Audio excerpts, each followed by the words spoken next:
জানিয়ে দিব এই মুহূর্তে আমাদের হাতে এসেছে গুরুত্বপূর্ণ আপডেট সংবাদের শিরোনাম।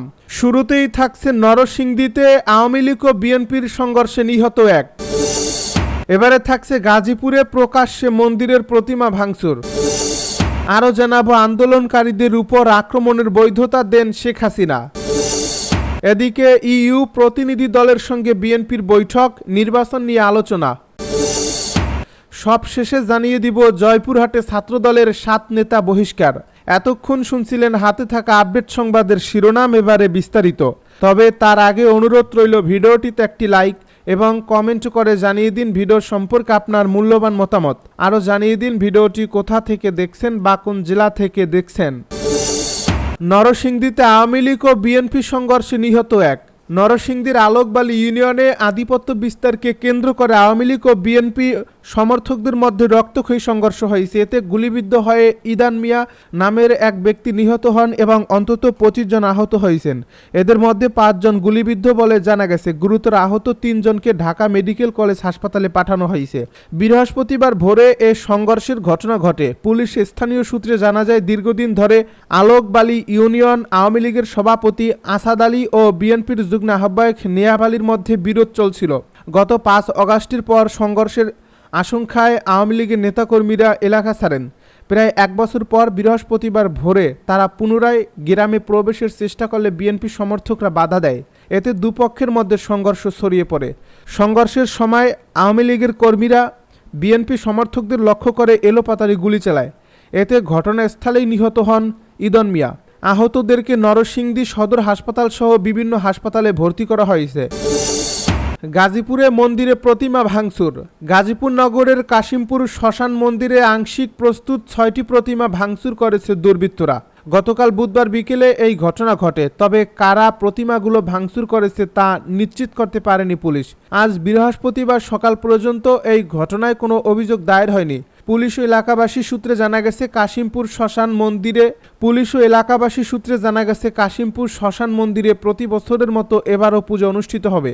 এজন্য তৈরি করা হচ্ছিল বিভিন্ন প্রতিমাগুলো তখনও পুরোপুরি প্রস্তুত হয়নি, রঙও করা হয়নি। গতকাল দুপুরে বৃষ্টি শুরু হলে কারিগর ও মন্দির সংলগ্ন লোকজন কাজ বন্ধ রেখে চলে যান। পরে সন্ধ্যায় মন্দিরে এসে তারা দেখতে পান 5 থেকে 6টি প্রতিমা ভাঙচুর করা হয়েছে। খবর পেয়ে পুলিশ ঘটনাস্থল পরিদর্শন করে। মন্দির কর্তৃপক্ষ জানায়, পূজা শুরু হয়নি বলে এখনও পাহারার ব্যবস্থা করা হয়নি।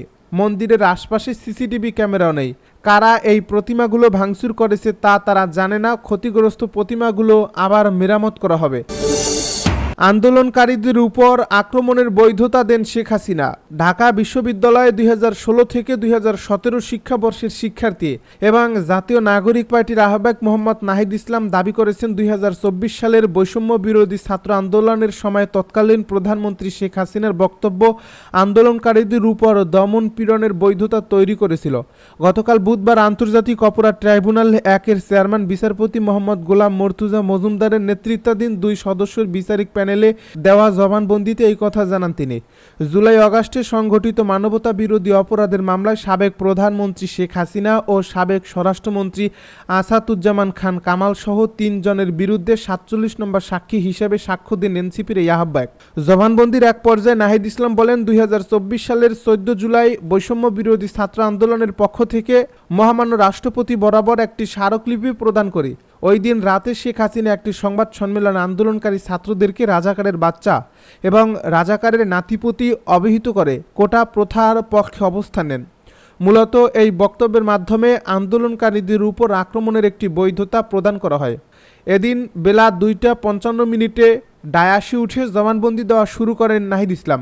নিজের পরিচয় দিতে গিয়ে তিনি বলেন, আমি ঢাকা বিশ্ববিদ্যালয়ের 2016-2017 সেশনের শিক্ষার্থী। আমি বর্তমানে জাতীয় নাগরিক পার্টির আহ্বায়ক।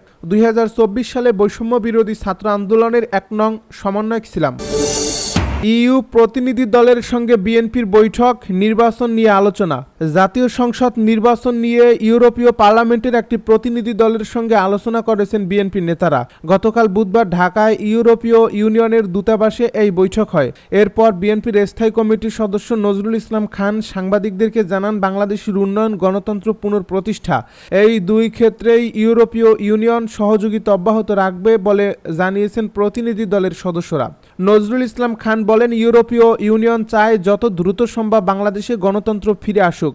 গণতন্ত্র সুসংহত করার পাশাপাশি বাণিজ্য ক্ষেত্রে ইউরোপীয় ইউনিয়নের সহযোগিতা বাড়ানোর বিষয়ে অনুরোধ জানানো হয়েছে। এসব বিষয়ে তারা বেশ আগ্রহ প্রকাশ করছেন।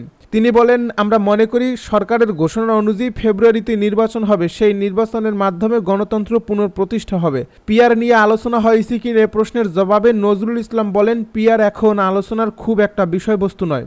কারণ আপনি যদি রাজিও হন, এই নির্বাচন পিআরের মাধ্যমে হবে না, সেটা তো হবে সংবিধান সংশোধনের পর। আমরা পিআরের আলোচনা শুরু করলাম, কিন্তু কবে আমরা পিআরের আলোচনা শুরু করলাম? জুলাই আগস্টের। কিন্তু কবে থেকে আমরা পিআরের আলোচনা শুরু করলাম? জুলাই আগস্টের আন্দোলনে কি পিআরের দাবি ছিল? বিএনপি নেতা আমির খসরু আরও বলেন, ফেব্রুয়ারির প্রথমার্ধে বাংলাদেশ নির্বাচনের দিকে যাচ্ছে। নির্বাচন এবং গণতন্ত্রের দিকে যাত্রায় ইউরোপীয় ইউনিয়ন সন্তুষ্ট। তারা চায় বাংলাদেশ যত তাড়াতাড়ি সম্ভব গণতান্ত্রিক প্রক্রিয়ার মধ্য দিয়ে ফিরে আসুক। এ ব্যাপারে আলোচনা হয়েছে। আগামী দিনে আমরা কি করতে যাচ্ছি, আমাদের ভূমিকা কি হবে এবং বিভিন্ন রাজনৈতিক দলের মধ্যে যে কথাবার্তা হচ্ছে সেগুলো আলোচনা এসেছে। জয়পুরহাটে ছাত্রদলের ৭ নেতা বহিষ্কার। সাংগঠনিক শৃঙ্খলা ভঙ্গের অভিযোগে জয়পুরহাট জেলা শহর ও কলেজ শাখার ৭ নেতাকে বহিষ্কার করেছে বাংলাদেশ জাতীয়তাবাদী ছাত্রদল কেন্দ্রীয় সংসদ। বহিষ্কৃত ছাত্রদল নেতারা হলেন জয়পুরহাট জেলা শাখার সহ সাধারণ সম্পাদক আমিনুল ইসলাম, জয়পুরহাট সরকারি কলেজ শাখার সদস্য সচিব পিয়াস আহমেদ পৃথিবী, যুগ্ম আহ্বায়ক সাগর চৌধুরী ও আহাত হোসেন।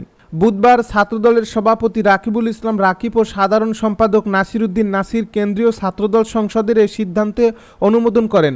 কেন্দ্রীয় ছাত্রদলের দপ্তর সম্পাদক জাহাঙ্গীর আলম স্বাক্ষরিত এক প্রেস বিজ্ঞপ্তিতে এই তথ্য জানানো হয়।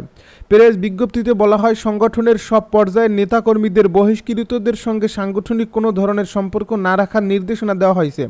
জয়পুরহাট ছাত্রদলের একটি সূত্র জানায়, গত 15 আগস্ট ছাত্রদলের জয়পুরহাট সরকারি কলেজ শাখার সম্মেলনকে কেন্দ্র করে ছাত্রদলের বিবদমান দুপক্ষের পাল্টাপাল্টি ধাওয়ায় ইট পাটকেল নিক্ষেপের ঘটনা ঘটে।